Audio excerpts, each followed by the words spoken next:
Welcome. You are at the CCC.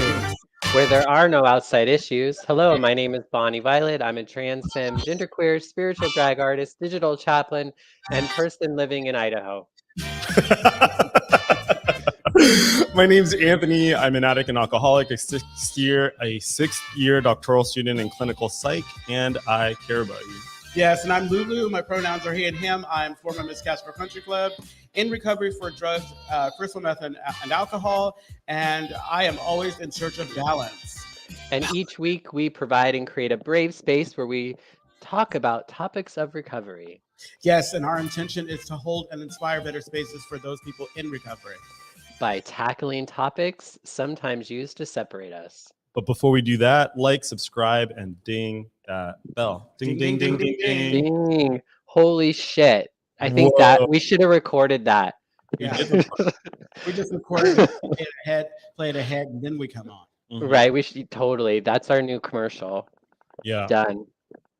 I'm fighting, like, I feel like my boogers are coming out because I keep sniffling. And I don't want to. I can't see them from here. I'm not going to look over. I'm going to let you have whatever you're having. You don't have Did you see that TikTok of that drag queen?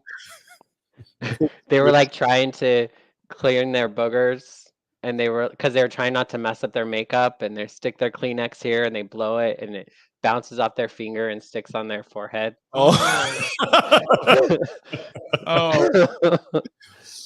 I know. Good way to start. Hello. Yeah, what a nice segue. Hi. Yes, we should add a trigger warning. It's not. It's not. That might be some kink, I'm pretty sure. I wonder what. I've never heard of that being a kink. Oh, I mean, trust me, I'm pretty sure somebody's into that. Maybe throat snot. I don't know. Yeah, we should take a poll of this. So no, I knew this guy who I'm gonna just say he was a sex worker, but this was a while before I had even found recovery. And he used to have this guy that he would call up, and the guy just wanted him to make the throat noise, just like, and he would get paid for that. And so I believe that, if it's got a name for it, it's somebody's kink. I think it's called goosing. Okay. Because I think in Canada I think it's goosing because you make that the like geese or ducking or something like that. Oh my god, I just saw your porn up. I know. This is why I fucking hate looking at people's phones, because I know I'm going to see some shit that I don't want to see, and I looked over it and it was that, and I know because so it's that one advertisement that always comes up when you look for something, and it's like the stripper, it's like at home strippers or stripping at home. Are you embarrassed? Oh, I didn't think so. Why would I be embarrassed? I was like, fuck. I just don't want to know what your things are. You sit behind an unsuspecting victim. Oh, goosing. There we go. That's it. I got it. You curl your hand in between your legs and grab hold of your genitals. Oh, wait. No, that's not it. Oh, no, that's not it. I'm thinking anyway. How is everyone doing? How did we get here? How is everyone doing? You started it. Actually, I might have. I'm sorry. With the snot, because I said and I don't know why I didn't remember. That's what goosing is. Goose. Yeah, it's not goosing. It's like, I'll look it up. It's like ducking and goosing. It's based on the sound that it makes. That sound, it's a thing. It makes a sound if you don't move your. No, just can we transition? Can we transition? We've talked about this. That is my word. Okay, so I'm doing really well. Like last week, was it last week? I went to see New Order and Pet Shop Boys. Oh, I didn't know you saw Pet Shop Boys. No, it's like I was at home, I was chilling or whatever, and my neighbor calls and he said, "I need a favor," and I'm thinking it was gonna be something serious. He's like, "Yeah, I got an extra ticket because someone flaked," and I hadn't seen New Orders in like 27 years. And interestingly enough, one of the individuals that I went to that concert with, while I was I'm old. I leave just as they start singing the encore. I go to the bathroom, and just as I'm waiting for this person to come out, one of the individuals I went to that concert with comes out, and it was so cool. And Facebook is amazing because we would not have known it was the other had we not been able to, stay in each other's life. And his wife came up to me and gave me this big hug, like we had known each other forever. And I'm all, how cool is that? Okay. Is it New World Order bringing families together? Oh, New Order. New Order. New Order. Not New World. That's it. That's a different It's conversation. all the same to me. I don't know. You know what's cool? I'm looking around and I don't recognize everybody, but they're all my age and I know all the songs and whatever. I like going to concerts where I know a lot. Is New Order like a boys group? Like No, it's like I want the place I can call my own. That's not the famous have a one. conversation on the telephone. It's the Triangle song. Tell me why. No, that's The Triangle of Love. you've lost me. I don't know. Yeah. Okay, so that was a good story. Bonnie Violet, your turn. Great story. Oh, I'm well. I'm in Boise, Idaho, which I don't think I was here last week, right? No. So I'm in Boise. I was gonna be in Portland, but I'm in Boise because I have to fucking just stop. I'm tired. I'm tired. Stop moving. Stop traveling. Tired of moving. Yes. Yeah. Yes. Yeah, so that's how I am. That sounds like a parable. I feel like there's a lesson in there somewhere. It's been a lesson. She's learning it. Anthony, how about you? I'm fine. Just That's it. wow. Well, I have a runny nose right now, and I'm Usually he's like, Can I talk? Can I talk? well. And now You're used to being like pushed aside, you know. Oh. Yeah, it's because you're a cat owner. So I have a runny nose right now. I don't know what that's about. I apologize to the people at home, both people watching us live because I keep using my sweater to wipe my nose, and also for the people at home if you hear me So sniffling. it's not your fault. It's not my fault. Okay, do you know what that reminds me of? A joke I heard the other day. Oh. And it goes like this. I ate all of my cat's food, but I don't know meow. Oh my god. Where's the joke? I don't know meow. You know how? I don't know meow. Okay. Look, And so because you ate cat food, you turned into a cat? It's Like I'm thinking I heard somewhere that if you have to explain the joke, it's it's not my fault you're dumb. oh. blame the Wow. audience. Blame the audience for not getting. I'm blaming you, not the audience. You were telling us a joke, so I'm the audience right now. All right, so I think this is a good time for us to talk about powerlessness. Oh yeah. So today's topic. Well, were we done? Okay, so that was not some sound confrontation. I just wanted to make sure that we could. Right. For folks who weren't watching, Anthony just slapped Lulu. So Not true. So today's topic is power or powerlessness, and all the different ways that shows up in your recovery. I was thinking about this on my way here. God honest truth is that I totally forgot this was today's topic, so I had to text a thread and ask everyone. But anyway, on my way here, I was thinking about power and powerlessness and ways to talk about that don't have to do with recovery specifically, right? Because when we talk about powerlessness, we're talking about step one. We're talking about a very specific form of power. So for folks at home listening in, if you have any thoughts about powerlessness or power in general, it doesn't have to make sense. Just bring it in. We'd love to hear it. We love when you guys comment, when y'all comment. So thoughts from you too? Well, go ahead. Go ahead. No, go ahead. No. I give you the power. Well, no, I was just going to say it's like Don't. one of the reasons why, I was thinking power is what the conversation we were having last time, and most of the conversations that we have, it's interesting how when you come into recovery, and you obviously you were completely powerless, but not willing to acknowledge that you were powerless, and it's this what is the word? It's I'll think of it as we go, but it's like when it's not parlance, is it? No, it's not parlance. I know. That's a throwback for our loyal fans. You got trigger. Exactly. Go ahead. No, it's one of those things where it's like it's a word. It means one thing, but a euphemism. Well, no. Okay. A synonym. Let's call it a euphemism right now. Okay. Basically. An double entendre. Thank you. No, it's not, and I'm never not going to get it. No, the idea is when we, how we have to let go of control in order to become powerful. What is that? Oh, a paradox. A paradox. Yeah, exactly. yeah. It's a paradox. I don't know why. It's one of the it's a lie to me. paradoxes of AA. Yeah, exactly. Yeah. So yeah. There are 3. I'm gonna stop and let someone else share, and I'll come back to my. That did take you some time, huh? Miss Erica just sent us some love. Hello, Erica. Glad you could join us. Hi, Hi, Erica. I've always been somebody who's been very adverse to the like conversations around power, especially like when I first was working in like LGBTQ HIV shit. You know, they always talked about like power and like kind of like taking the power and utilizing the power, and I just hated Yeah. exactly. I just hated the power conversation. But 3 Ps. when we were thinking about this, I was thinking like, no, I want to talk about power because I feel like I just got out of therapy too, just forewarning folks. So, but like a lot of what I'm working on is trying to to take back my own power, because I tend to respond in a way that I'm powerless over, and then it just keeps me from, you know, I think having the confidence I would like to have and quote unquote even should have, like, you know, the confidence that I deserve and that, you know what I mean, that really does match with where I'm at, but I sometimes in certain moments really struggle to connect with that, and some of it is just like a trauma.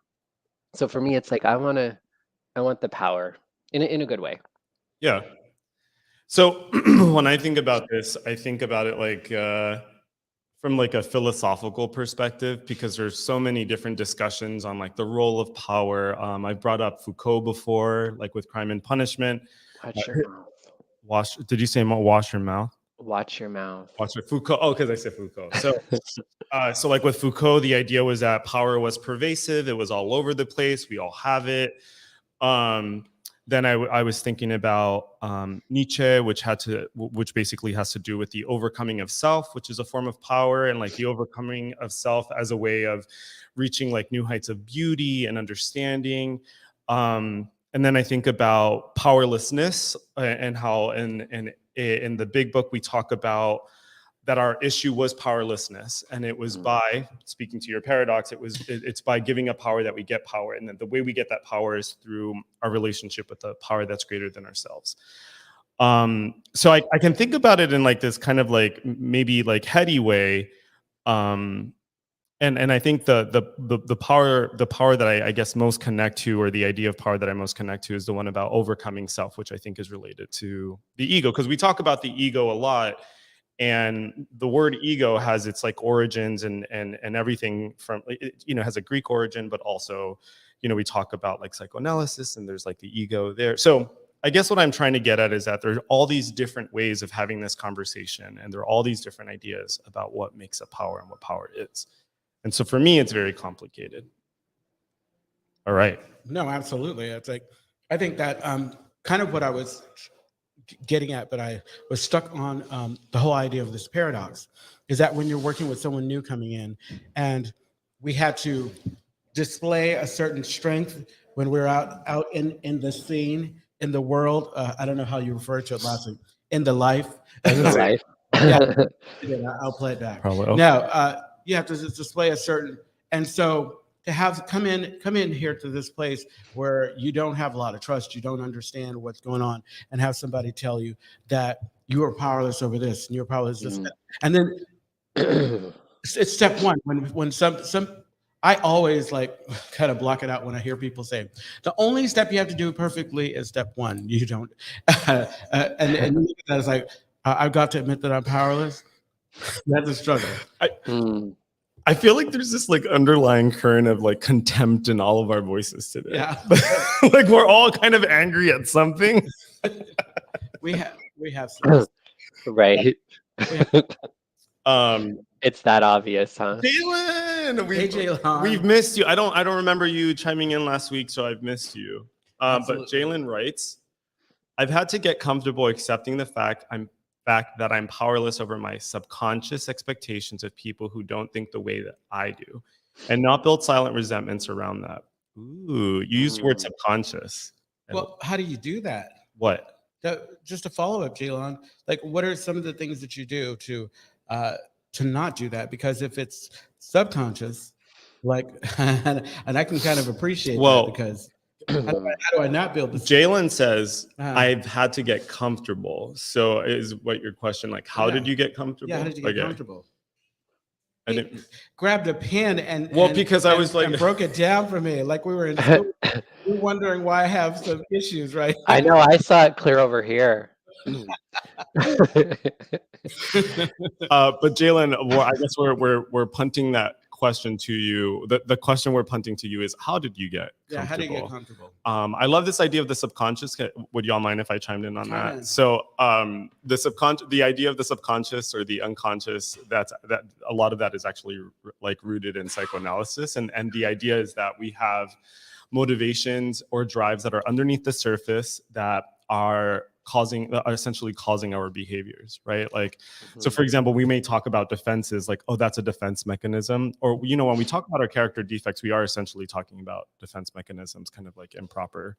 But basically the idea is that like our subconscious has been shaped by all of our experiences, right? So when we have like trauma responses, you know, like you were talking about, Bonnie Violet, a lot of that is rooted in our subconscious. You know, it's like the kind of stuff that like our bodies respond and we're feeling anxious and we have no idea why we feel anxious, and it's because stuff been registered in our subconscious mind. Well, and getting comfortable with it, I think part of that, I think of when Jaylon says that is this, like getting comfortable accepting the fact. I think, you know, because I think a lot of my subconscious, or a lot of my triggers, or a lot of my things that happen that I'm so fully aware of at this point in my life that I just can't get past, have been there like my whole life. Like these are things that developed when I was really young. And so it was in my subconscious, and it wasn't something that I was necessarily aware of, but I was aware of the fact that I couldn't seem to get certain results, or I tended to have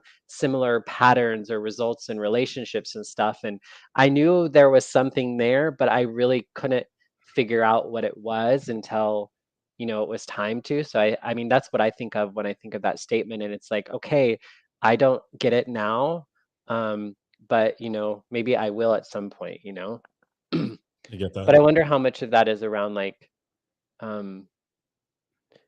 anyway, I was just trying to think about like, because sometimes people are just like assholes and mean, and like, and those sorts of things. Like I woke up this morning to like puke emojis all over like a post, and what the hell is that? Just from a clip from one of our shows, you know, when I was talking about spirituality of all things. Yeah. Us, you, me, Lulu. Yeah. Oh, that's so funny. I only ever, because I don't have Puke Facebook. emojis are not funny. That, you know what's really interesting about that, and just to kind of orient people who are listening in, is if we root this in recovery. So maybe that's like a place to, because I'm realizing like, wow, this really is kind of like, yeah, it's very so broad. pervasive. It's so broad. Yeah. Oof. Well, my first thought is when I hear about the puke emojis, was that on our Facebook or something? When I hear about puke emojis, it immediately makes me think about that person's powerlessness, right? Because obviously, maybe not so obvious, but if someone is so pressed by what we're doing that they feel the need to put a fucking emoji of all things. I love that word. Right. Press. If You know what I mean? What you got? What you got? Yeah, like if you're so pressed, you know, and this I've learned in recovery, right? Because, you know, when we talk about, and acceptance is the answer to all of my problems, blah, blah, blah, blah, blah, and we cease fighting everyone and everything, including alcohol. So for me, like when I am so, I hate the word trigger, but whenever I am so triggered, I'm so pulled by something, I am powerless over that situation because I'm responding or I'm reacting to that thing. I can have the feeling that I'm going to have, right? I'm in acceptance when I'm not, in my opinion, I'm in acceptance when I don't react, right? When I'm able to take that shit to my sponsor, or I'm able to put that shit in my like nightly inventory.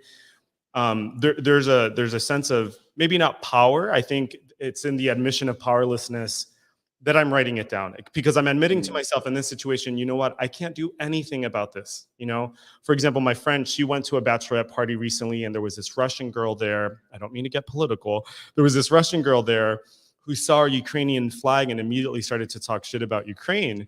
And my friend texts me and she's like, I'm going to fucking tell her about herself. And I'm like, girl, you're not going to change someone's political views while you're in the backseat of her car on your way to drag bingo. You know what I mean? Because that's where they were going.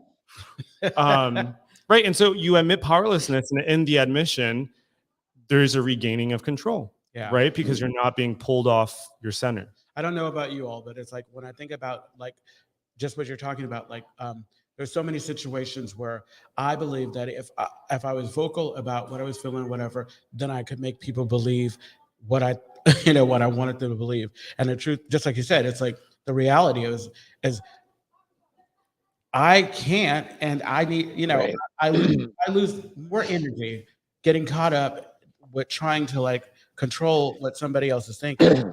Right. But there's like, but I think that's like the tool is that you like you can do like what Anthony was talking about, where like in your mind you can be like, okay, that's on that person, it's not me. But it subconsciously it still clicks something, maybe because I don't know, because of something your dad said or something that a old partner said, or something like that. And so that like hits something, even if you're like trying to reprogram, if you will. So that's what I mean. It's like, yes, I can fix it all in my head and I can get over it, but there's still going to be this discomfort that I wish could just go away. And maybe I hope my therapist is going to fix it. I'm hoping in like 3 weeks maybe, but that would just like go away, I think we're really fortunate because like we talk about this idea of like tribe of people, people that you spend time with or whatever.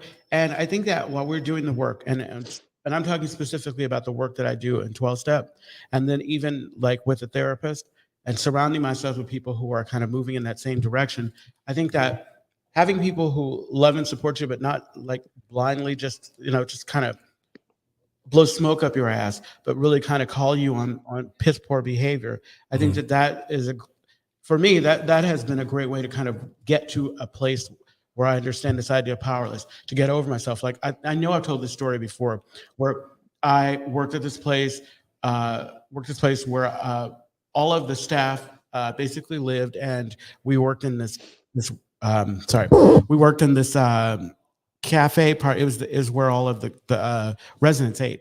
And so one of the guys who was clearly like on something, was sweating. He came up, I placed my order. He came and he set it down, and it was a mess. And he might have sweated on it too. And I was upset, and I was just livid. And I told anybody would listen. And then I got mad because they didn't respond the way I wanted them to respond. And it took me a really long time to realize, okay, you know what? It does not negate what I'm feeling. It does not take anything away from my feeling just because somebody else doesn't understand what I'm, it's like, and so, yeah. Yeah. So for folks that are just chiming in, I'm sorry, were you going to say something, Bonnie? I was just going to say Jaylon answered your question. Before we take Jaylon's answer, for folks at home, we're talking about powerlessness. If anything's coming up for you, you have any ideas, whether it's related to recovery or your own experiences, we'd love to hear it. Hit us up on Facebook, YouTube, all the places. Okay. What did Jaylon say?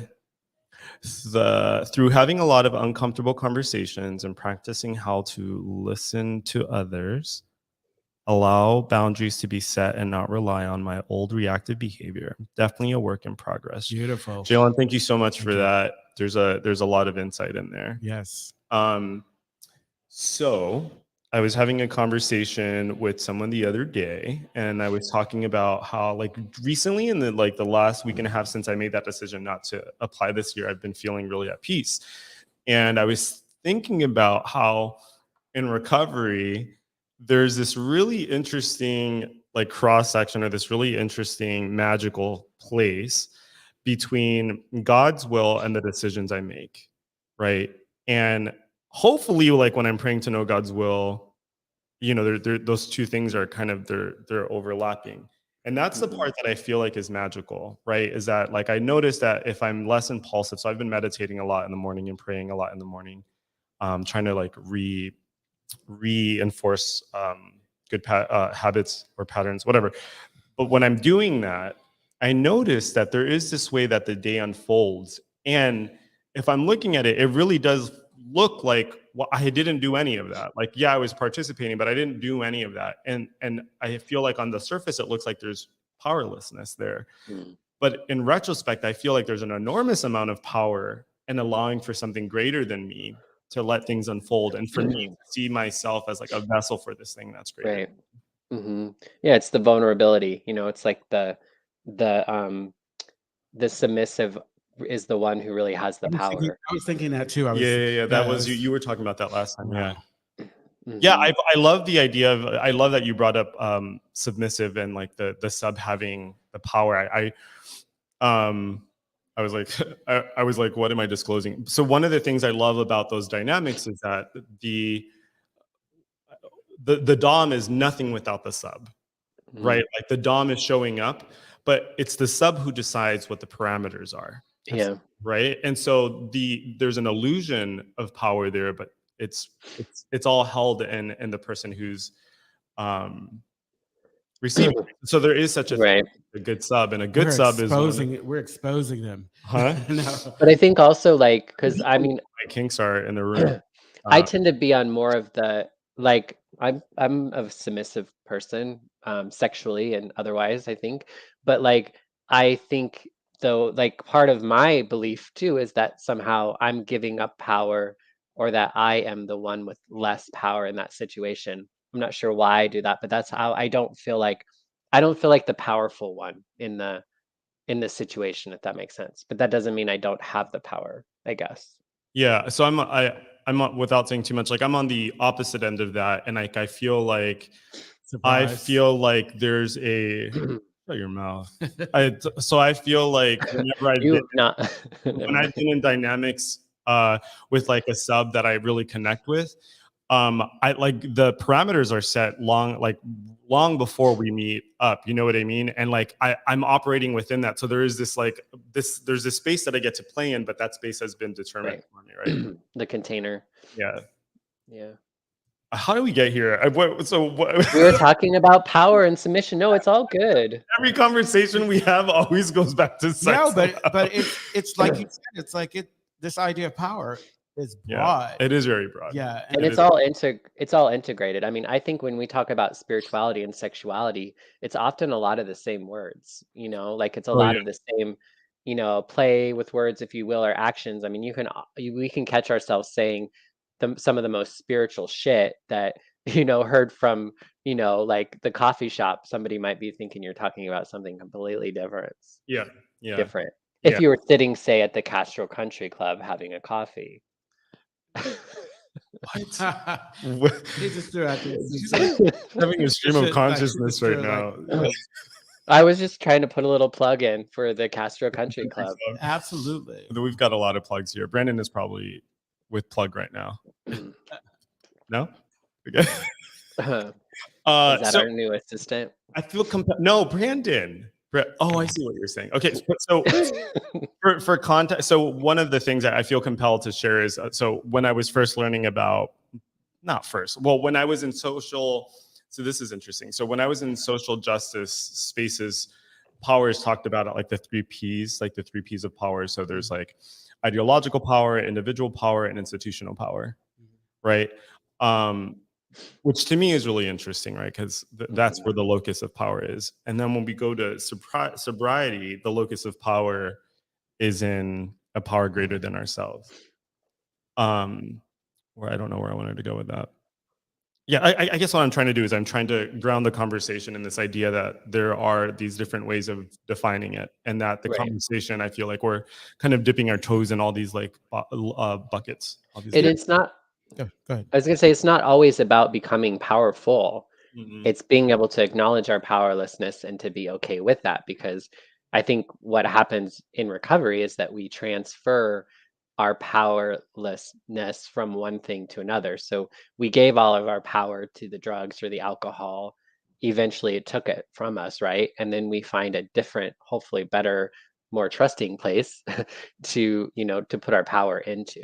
Yeah. Well, we get to a place where we acknowledge that we've always been powerless, and we will be, and we own it. Yeah. I think that's the gift of like recovery, like opening our eyes to the fact that, as much as I thought I had control over this, I was really kind of like the obsession, that obsession that I had. Like I thought with your coworker. No, when when I was using, and I was hooking up and having sexual experiences or whatever, I thought that I was empowered because I was doing what I wanted to do and I was being free or whatever. But really, I was being led by the drug.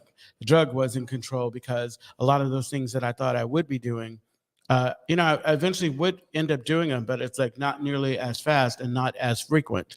Yeah, I don't know what you're talking about. You don't. Are you talking about? Well, okay, so we're talking about like the. So I didn't mean to be so flippant. I was just trying No, to it's follow. okay. It's like I'm not surprised. Oh, yeah. No, What's that like? I was going back to this idea that so Bonnie was talking about transferring this idea of powerlessness, but when I mentioned I've always been powerless. I've always been powerless, but I wasn't willing to acknowledge that I was powerless. Like I was storming around saying that I got the power. I'm this bad bitch or whatever, and I can do this or whatever. And instead of understanding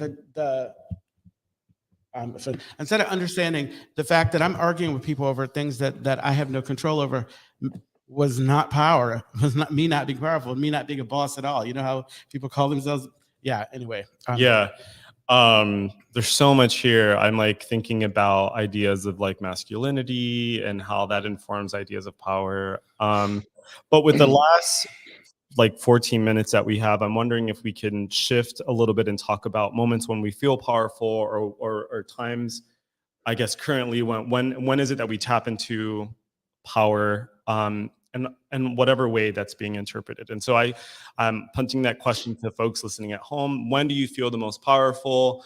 When are times like, do you feel like you're reclaiming power in some way? Please share that with us. So when do you feel the most powerful, or when have you felt like you've regained power? Have you thought about that, Bonnie? Yeah, I mean, there's lots of places, but the first thing that comes to mind for me is drag. When I do drag, I feel very powerful, and all the social anxieties and those sorts of things, they don't necessarily go away completely, but they definitely, I feel like my most powerful when I'm in drag. I'm feeling even more and more powerful in my body now, which is really great. So like relatively, I feel powerful in my body, in my trans body, even though I'm still figuring out how to, how to hold that, or I actually even really experience having it, if that makes sense. Like it can build, I guess. It brings me a lot of joy to hear you say all of those things about Yeah. yourself. It's really nice to hear Absolutely. And it's been great being on this journey with you. Thanks for being a part of it. I mean, it's a big deal. I mean, I'm not doing it alone. So I think a big part of my ability to gain power and to move in this way is because of I finally got into an environment, into a container that could allow me to be and express, how I've always, desired. Yeah, it's wonderful. And it sounds too to me like you're talking about a self-overcoming, which is what I was talking about earlier as a way of Self-overcoming. Yes. Self-overcoming as a way See, there we go. We got sexual again. At least I got sexual in the oh God, spiritual talk. I know. it's You ruined me, I think. no. So Not you. have you all ever seen that statue, The Ecstasy of Saint Teresa? Have we talked about that before? You talked about it. I feel like you brought it up. You feel like I looked it up. Because what you're describing to me sounds like the ecstasy of Saint Teresa, right? This idea that like you can connect with God so much so where like the experience can feel orgasmic, right? Because you're connecting with that which you are part of. Okay, but never mind any of that. So what were you gonna say? Well, no, not what, you could just go. No. I was trying to think about when I felt most powerful. Drag is definitely one, but I think that in the way that, like, with the fellows, the people around me, like when I asked for support and I get it, like it's hard to explain, but it's like there was a time before, like especially before I came in recovery, where no one trusted my word, and all the work that I've done leading up to, like now when I need to put together something, when I need to organize an event, people, they know me and they connect with me and they step up. or when I'm asking for money for a fundraiser, they give me money, you know, and it's an interesting power. It's like it's Mhm. not about like, oh God, I'm the emperor. It's that trust, whatever, you know. Yeah, I feel like that for me is kind of power, knowing that I have this connection with people, that I am going to be supported, whatever. And yeah, that to me is great. I heard, J-Lon. oh, what did Jalen? Jalen, let's hear it. Jalen, well, you should just be in the studio. Uh-huh. Can Yeah. we arrange for that? Can we? I think Louis, you have Jalen's Yeah, contact. same for me, Bonnie. Drag does this. I'm trying to read like Jayla. Same for me, Bonnie. Drag does that because there's a spiritual experience that happens when she's activated. Oh. Louis got to witness it at Finding Fellowship, and yes, it is true. I actually saw a photo just the other day and I was like, oh my God, look at her. Yeah, I was amazed. I witnessed it too. Oh yeah, I love that so much. it's fabulous. That's right. Great, Jalen. And like I said, the invitation is there. You should come sit at the table with us and have what's the phrase? A kiki? Have a kiki. No, what's it called when drag queens talk? That's a well, No, that's two drag. No, we that's talked- when two drag queens have sex is a kai a kai. kiki. It's still a kiki. What do you Or think? it's still a it's kiki. Anyway. It's a drag kiki. I don't know. So- it's drag queens talking. Or like when you know clown face. I'll get off of this in a second. Clown face. It's like when you have sex with one of the sisters and you get their makeup on you, right? It's like called clown face. Brandon, what's it called? Have you done that? Brandon, no, I haven't. That's, Okay, Like had sex with the sister. I think Okay. that could, got your yeah. clown makeup on. Clown. No, but I do have an interesting story. Like one of my first like long-term boyfriend, he had this elf costume. And there was- Jeremy. no, that was forget all those stories. But that's for another time. I forgot what I was going to say. Power. No, yeah. I honest to God, I feel okay. There's two parts. First part. There's an echo, huh? You hear that, Brandon? I'm sorry for folks at home if there's a. Oh, I think it's coming from over there. Or did the Oh wow. sound come on the computer there? Oh, you know what? I Yeah, think. because it turned off. Oh, hold on. That's cool. How about now? Thank you, Brandon. Everybody give Brandon a round of applause. Thank you, Brandon. Round of applause is a great drag queen. Is that? I met her. She's a friend of mine. She's Nice. great. Anywho, God, what was I gonna say? We were talking you were about talking about your first Okay. boyfriend. I never felt. So by virtue of doing the steps, not to put too fine a point on it, I truly believe I am living out my life's purpose. I truly believe that I'm on earth doing exactly what I should be doing. And there is something, I never feel more powerful when, for example, I'm working with someone who's in pain, right? Like I'm a clinician and I do research and I just like feel it in my soul that like this is the way that God chooses to use me on earth. And so I never feel more powerful when those things are aligning for me.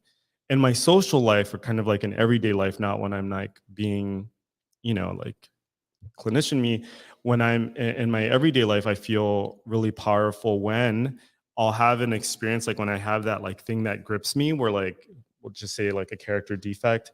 Mhm. And I'm able to hold that lightly and then go about my life. And then by virtue of not kind of acting out on that thing, there's some insight that pops up. That to me, that is like one of the most magical feelings when I'm like proven wrong, in the best way. Mhm.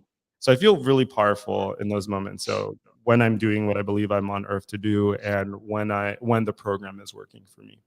Nice. Yes, preach, Yes. preach. And everything. Yeah, Yas, that reminds me, there was this one time, and then the last 5 minutes we'll talk about like our things. Pollo, there was years ago, I wonder if she listens to us, but years ago, Probably not. probably not. She's too famous. Remember what I said? She's too sober. What are you talking about? San Francisco celebrity. Yeah, I love Paul. Yes. Absolutely love Paul. Super insightful. Anyway, so there was this one time we went bowling, and I'm such a horrible bowler. And Paul was there, and every time I would bowl, he would say, "Yas, yas, queen, yas," and it was like the sweetest thing because I felt so embarrassed, but like I felt very comforted and like loved by Paul when it was He happening. was trying to hook up with you. Oh, Girl. don't take that out of that. Well, whatever. It still made me feel good. I love you, but the truth has to be told. Man, what's that thing like when you have like a memory that's like really important? What's that called? You like pet. I would say you just A shit key in my mouth or feed in my Cheerios or something. Whatever the motivation was. It's kind of like when someone's newly sober and they're going to meetings because they have crushes on people. I don't care. Are you The drinking? Lord works in mysterious ways. And so maybe Paul was showing up in that way because maybe he had other motivations, but it made me feel very connected and whole. And I'm glad. That's like the power of like higher power thinking and all that. It's like it's higher power. It's not. I don't think it's always that like all of our like not so great things about us just go away. I think with God's help, sometimes those things actually can be for the good versus causing harm. Yeah, I have a sorry, one more story. So I have a crush on someone in the rooms right now. Well, not anymore. And I don't have this crush anymore because I've shared about this before. Like because they just got a year. I'm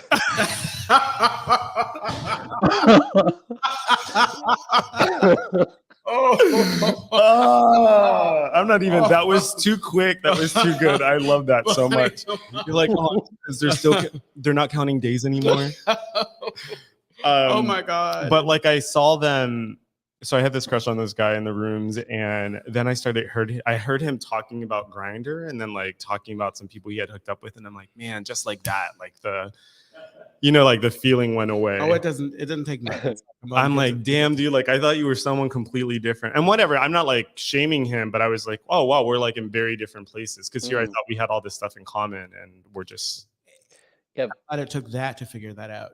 The tea is good today, sister. So if you, if you are interested in getting in touch with me, you can always reach me on the gram at Lulu86, and I've just been posting live reels, so it's super cool. I like those. Thanks for doing that. Yeah. And you can find me, Bonnie Violet, at aqueerchaplain.org or a queer chaplain on all of the things. Or you can find me at @lucasccc on Instagram. You already know the story, but I was talking to my sponsee. Can we really? Yeah, right. So I was talking to my sponsee, and we have a plan. Brian, you're out there. I'm holding you accountable via public space. Nice. Yep. Nice. And but if you don't want to contact us in any of those ways, you can email us at podcast@castrocountryclub.org. Or if you'd like to leave us a message, you can hit us up on our SpeakPipe at www.speakpipe.com/@the CCC. Yes, and the Castro Country Club is a safe and sober community center for all people and a refuge for the LGBTQ+ recovery community. They provide programs and services that help people change their lives by supporting personal growth. Their vision is, we should just say our vision is to reduce the suffering of addiction by connecting people to community opportunity and support. You can find more information at castrocountryclub.org. You're powerless of that. And tune in every Tuesday at 4 p.m.-ish when we go live in our Castro Country Club. We are in our Castro Country Club. And on the Facebook and on the FaceTube. On the Face Place. And find us on all of your favorite podcast sources. So we're literally on everything. And Anthony, what Tuesday is that? Every Tuesday, Pacific Standard Time. So tune in every Tuesday at 4 p.m. Pacific Standard Time when we go live at our Castro Country Club. Oh wait, we just read that. We did do that. I was giving you sass. Brandon, can we invite people to come sit in live? Yeah, so if you're in the area, in the neighborhood, and you want to come sit in live, like our friend Jeremy today, we have someone. Yes, hi Jeremy. We haven't made that public or open before, so I guess that's what we're doing. We're formally saying if you want to come sit live and hear us talk shit, you are welcome. Yeah, you just have to be quiet. Yeah, just be fucking quiet. You have to throw popcorn at Lulu and Anthony. Absolutely. Jeremy's I'm safe over here, but popcorn. Should we serve popcorn, Brandon? No, Brandon said no. Brandon, that's one more thing. Yeah, I see we still don't have that thing yet. We don't. Okay. So So next week we talk about phobias. we do talk about phobias next week. Next And as usual, we love you. Thank you for chiming in, sending us your messages, for watching us, for being so loyal and so loving, for saying hi to us when you see us on the street, for Yes. subscribing, for telling your friends about us. Anything else? For encouraging us to be quiet when it's time. I don't know Cool. what that's about. All right. Well, All right. you have been Love very ya. nice today, Lewis. Mhm. All right. We love Cut. you. Bye.